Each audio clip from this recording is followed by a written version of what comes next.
흔히 살면서 남의 물건 함부로 줍지 말라는 말 한두 번 정도는 들으셨을 겁니다. 저도 저희 막내 이모께서 우연치 않게 주워온 물건 때문에 겪게 된 실화입니다. 막내 이모께서 결혼하시기 전, 그러니까 1990년대 후반, 외가가 지방에 있는 관계로 그 당시 20대 후반이었던 이모는 일을 구하기 위해 서울로 올라오게 되었고, 절친한 친구분과 같이 자취 생활을 하셨다고 합니다. 하숙, 자취, 고시원 및 학생이나 주머니 사정이 궁한 직장인들이 모여 사는 그런 하숙촌이었습니다. 이모께서 오래간만에 주말이라 친구분과 함께 집 대청소를 하셨습니다. 일과 각종 핑곗거리로 미뤄뒀던 집안 정리를 갑자기 하고 나니 버릴 물건이 산더미처럼 쌓여 모아놓은 각종 쓰레기들을 버리기 위해 쓰레기를 들고 밖으로 나갔는데, 헌옷 수거함 앞쪽에 정말로 누가 봐도 새 것 같은 2인용 침대 하나가 버려져 있었습니다. 처음에 짐을 들고 혼자만 발견하신 이모는 친구까지 대동해 도대체 누가 이런 곳에 쓸만하다 못해 부잣집에서나 쓸 법한 좋은 침대를 버려두고 갔나 의아하게 생각하는 동시에, 한편으론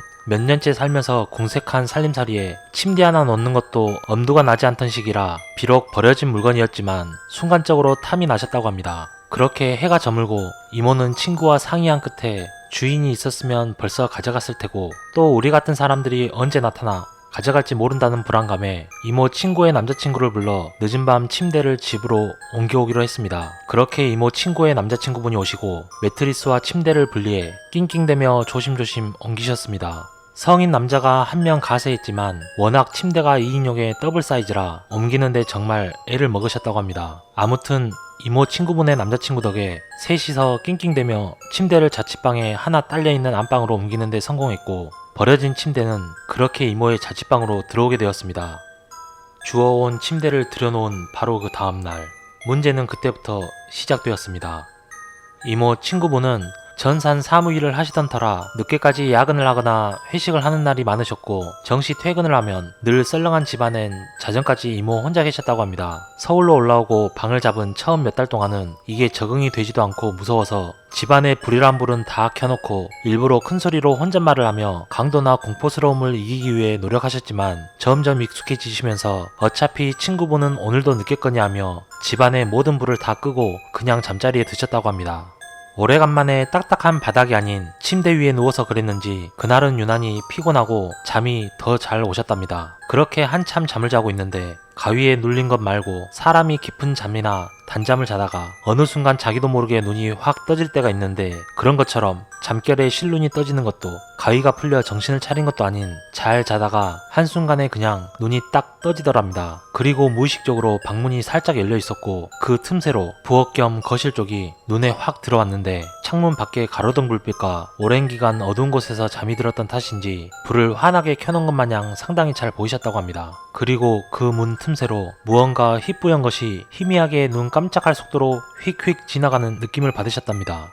친구분이 오셨나라는 생각이 첫 번째로 들었고, 두 번째로는 그럴 일은 없겠지만 강도나 도둑이 든 게 아닌가 하는 불안감이 드셨답니다. 그리고 조심스럽게 몸을 일으켜 바닥에 발바닥 소리가 들리지 않도록 아주 천천히 문 쪽으로 다가갔고, 무슨 용기가 났는지 그 즉시 방에 불을 켠 채 문을 확 열어 젖히셨다고 합니다. 그리고 바로 시계를 봤는데 밤 11시가 조금 넘은 시간이었고, 친구분은 물론 집안엔 그 어떤 것도 없이 그저 정적만 흐르고 있었다고 합니다. 아무튼 조금 찝찝한 마음에 방문을 닫는 것도 모자라 친구분이 오든 말든 문까지 걸어 잠그고 그렇게 그날 밤 자는 둥 마는 둥 하며 보내셨다고 합니다. 다음날 아침 출근길에 친구분께서 어제 왜 방문은 걸어 잠궜냐, 너 때문에 거실 마룻바닥에서 잤다며 핀잔 아닌 핀잔을 좀 들으셨답니다. 그리고 이모는 밤마다 위에 겪었던 일들이 너무 되풀이되기 시작하셨습니다. 불현듯 눈이 확 떠지고 방 문틈 사이로 무언가 휙휙 하고 지나가는 그런 것들. 그런데 그 휙휙 하고 지나가는 것들이 처음에 봤을 때보다 그 속도가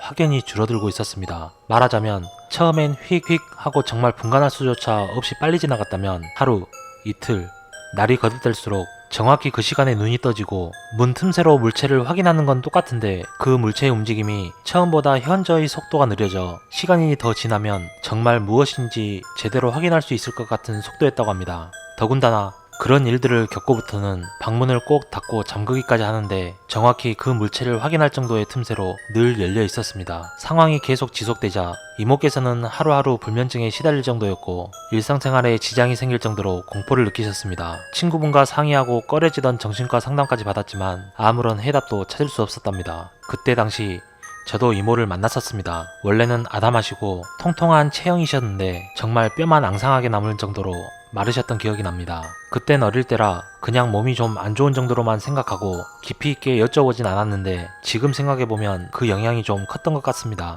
아무튼 몇 달 사이 신경쇠약까지 걸리신 이모는 집에 들어가기 싫다며 시골 외가댁으로 내려오는 횟수가 많아지셨고 명절 때만 뵙던 이모를 주말이나 방학 때 자주 배웠습니다. 그런데 그때까지도 침대를 들여온 이후부터 그런 일이 일어난 것에 대해 이모나 친구분께서는 무감각하시고 다른 쪽으로만 원인을 찾으셨다고 합니다. 그리고 얼마 후 이모 친구분께서 급한 일로 몇 달간 출장을 가게 되셨고 집을 계속해서 비워놓을 수 없는 터라 이모께서 친구분 출장 기간 동안만 다시 집으로 들어가게 되셨습니다. 그날 밤도 도저히 잠이 올 것 같지 않아 처음 집에 온 것처럼 온 방 안에 불을 다 켜놓고 TV며 각종 가전기기들도 죄다 켜놓으셨답니다. 그렇게 밤 9시 정도가 지나 어느 순간 잠이 들었는지도 모르게 주무시다가 또다시 눈이 확 떠지며 정확하게 방 문틈 틈새가 눈에 들어오셨습니다. 그런데 앞서서는 어둠 속에서 보셨다면 온 집안에 불이란 불은 다 켜놓은 터라 이번엔 정말이지 그 물체가 제대로 보일 것만 같아서 할 수 있는 것이라곤 눈을 질끈 감아버리는 것밖에 없으셨답니다. 가위에 눌린 것도 아닌데